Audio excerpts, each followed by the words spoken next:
Ink-a-dink, ink-a-dink, ink-a-dink, ink-a-dink, ink-a-dink, ink-a-dink, ink-a-dink, ink-a-dink, ink-a-dink. Wow!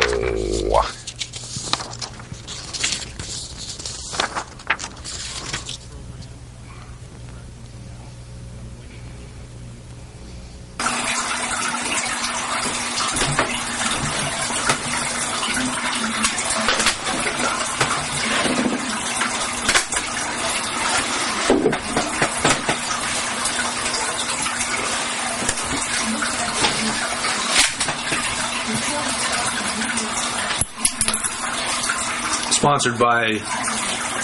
Can I? What do you mean? What do you mean I can't?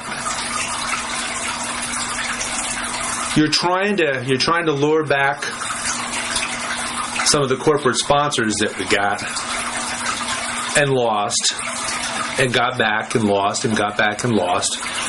So why can't David A. Stevenson, GRI, Realtor with Coldwell Banker, why can't I get on the providing you with the payola?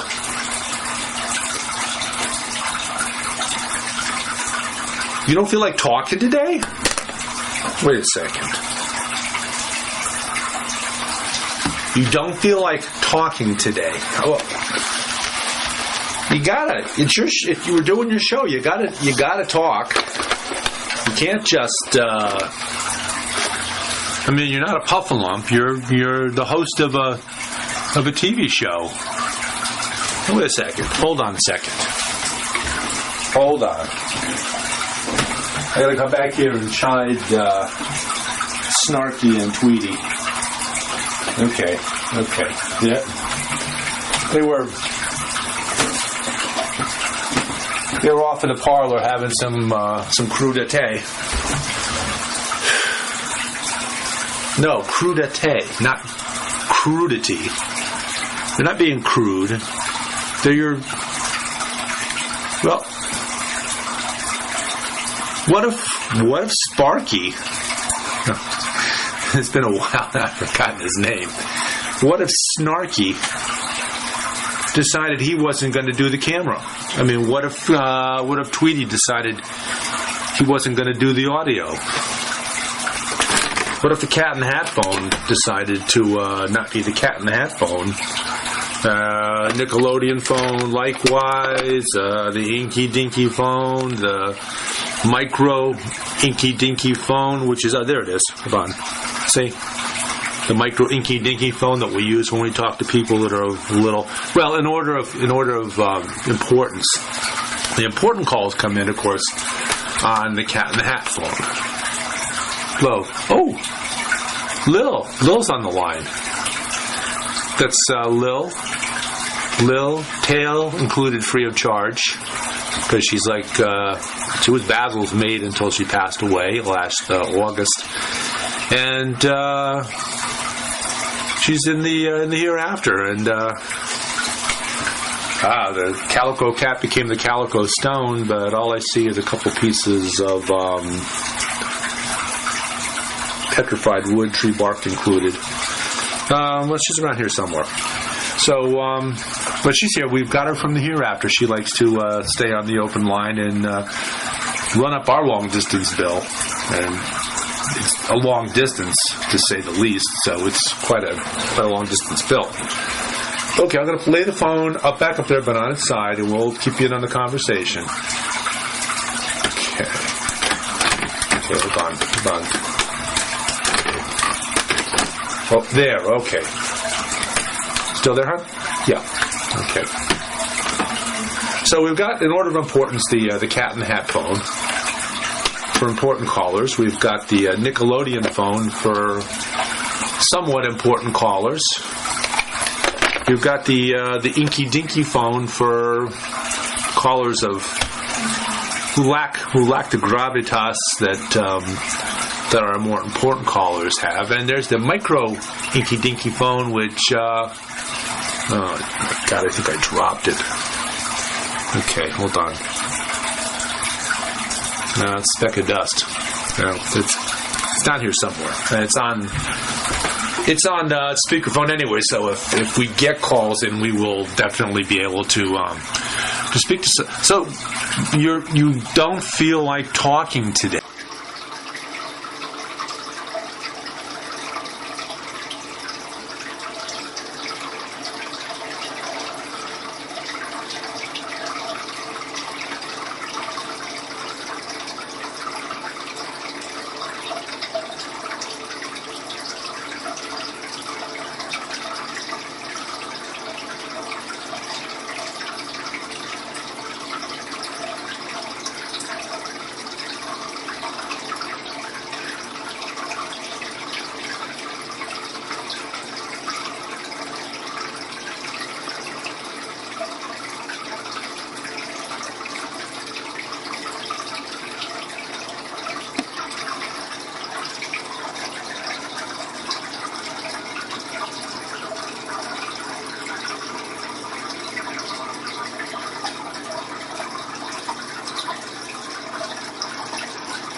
He said,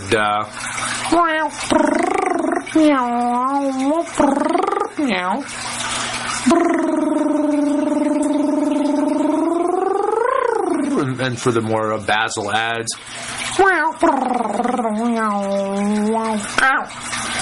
said, all right,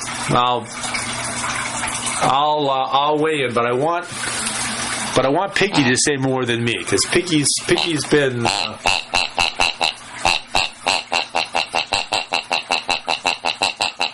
it's like down in the farm in Ridgefield where Kristen helps out one day a week. It's good therapy helping out on the farm and feeding the horses and the pigs and the chickens and the ducks and the geese and the goats. Much more than mildly crazy goats. But and that's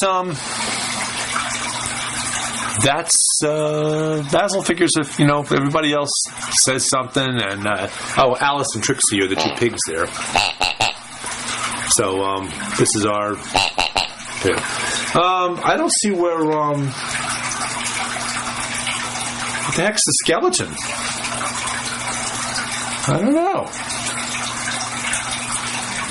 So we have, of course, the other Basil who. Sorry, didn't mean to. The other Basil who visited us in many guises over the last 3 years, and wait.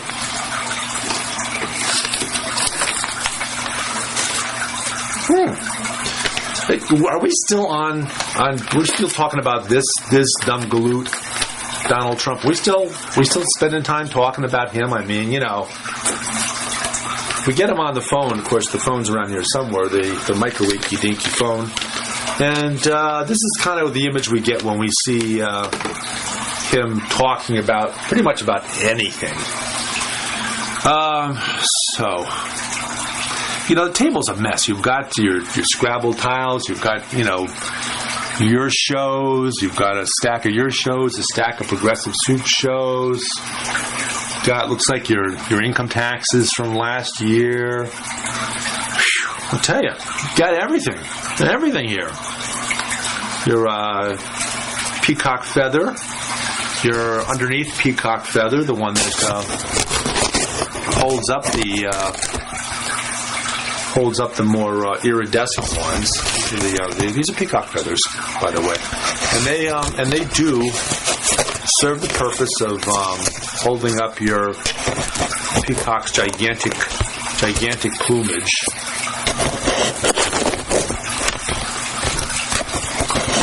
It's not hold up anything else, but we'll hold up the peacock's gigantic plumage.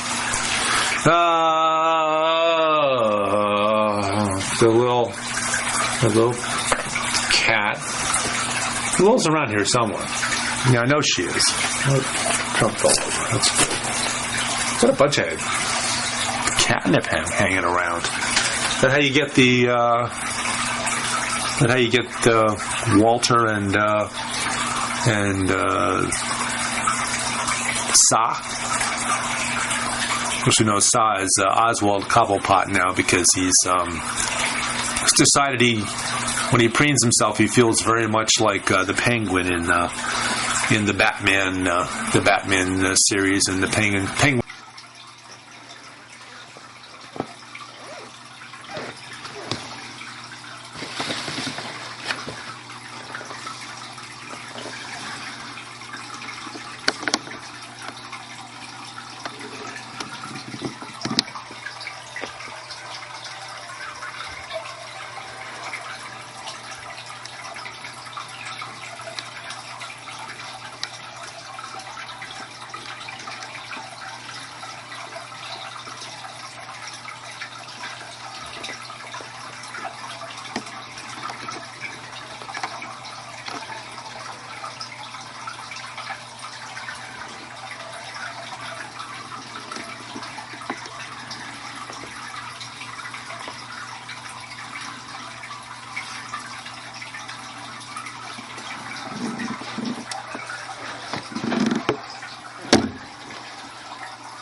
Name is Oswald Cobblepot, so that's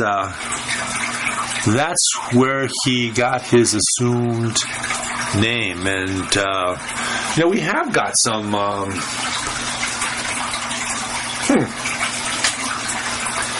You want me to? Oh, okay. Hold on. Yeah.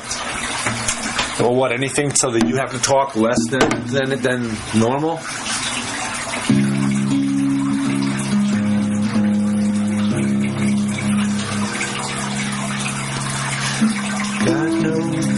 But having a good time traveling down the road.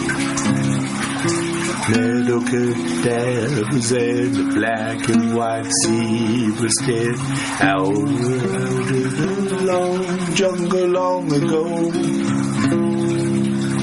No, I don't feel like doing that today. That's Dead End Traveler Revisited. No, we're not in a dead-end traveler mode. We're moving forward.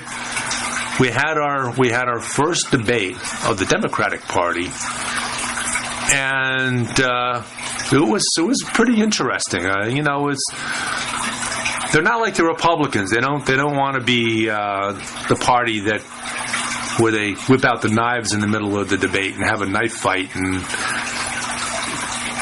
anything short of killing each other, and if all else fails, they try that. But we don't have a Donald Trump in the Democratic Party. We don't have anybody going in there and just looking to call everybody out as moronic and ridiculous and screaming at the top of their lungs. We don't have that. We have couple of seasoned candidates and a couple, 3, 4 minor candidates that are there because they have a little something to add. Now, your favorite amongst the minor candidates, Jim Webb, right? I'll go along with you. Jim Webb, head of the Naval Department, was a Marine in Vietnam. He understands the consequences of sending other people's kids off to fight and die or be maimed in many cases, and how you should be really careful about making those kinds of decisions. And this is the way that folks that apparently that didn't serve their country in any capacity militarily, which is a bunch of them now, going back to let's see, John Kennedy did.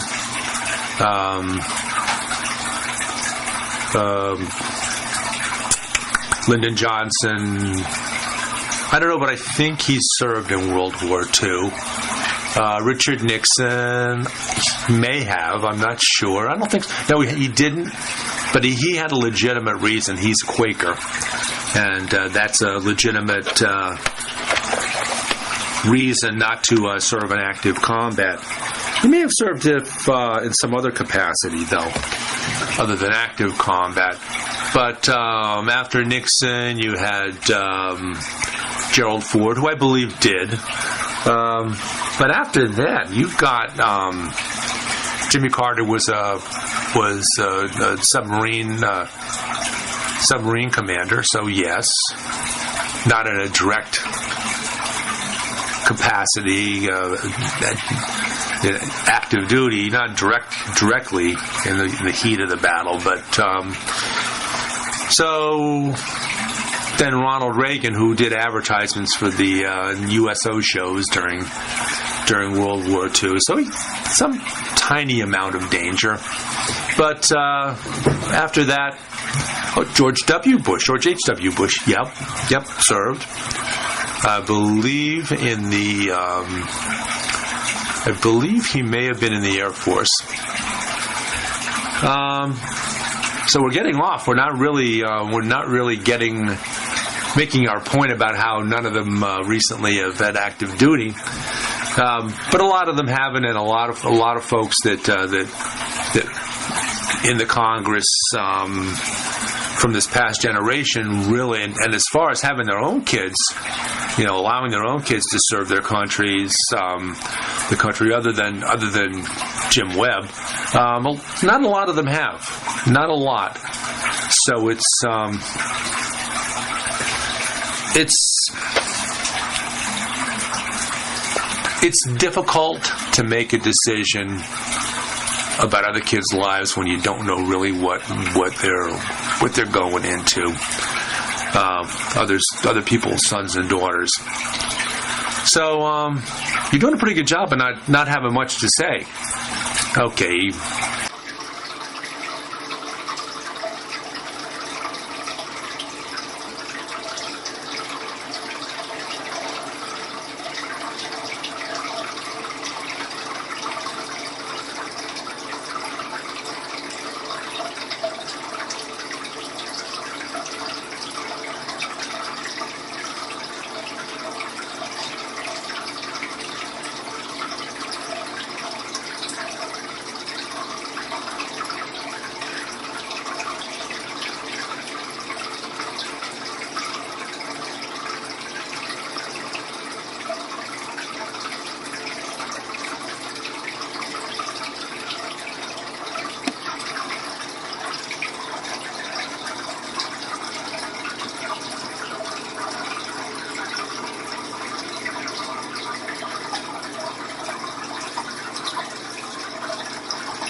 gave me the whiskers counterclockwise, right whiskers counterclockwise 3 times, left whiskers did 3 little bounces, and he winked.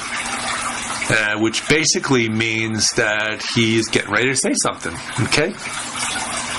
Okay, I'll quote him first.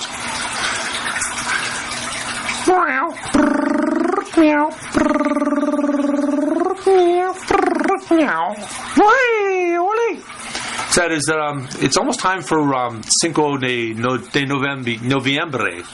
So we've had our Cinco de Mayo, Junio, Julio, Agosto, Septiembre, y Octubre.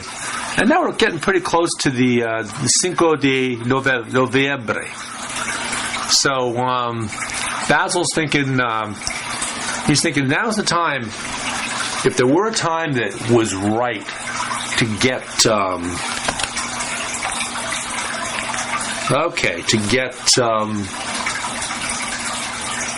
wrap up that Budweiser counter, because now Budweiser and Miller, they've consolidated. Oh my goodness. And with that, this has been Basil BuddhaCat. We'll do our commercials on Sunday morning show.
They say they'd rob your grandma blind on Wall Street, on Wall Street. Fritter her away her Medicare on Wall Street. And Pharma Oil and their pet fox don't care if she lives in a box, so long as they wear platinum jocks on Wall Street, on Wall Street. Meow.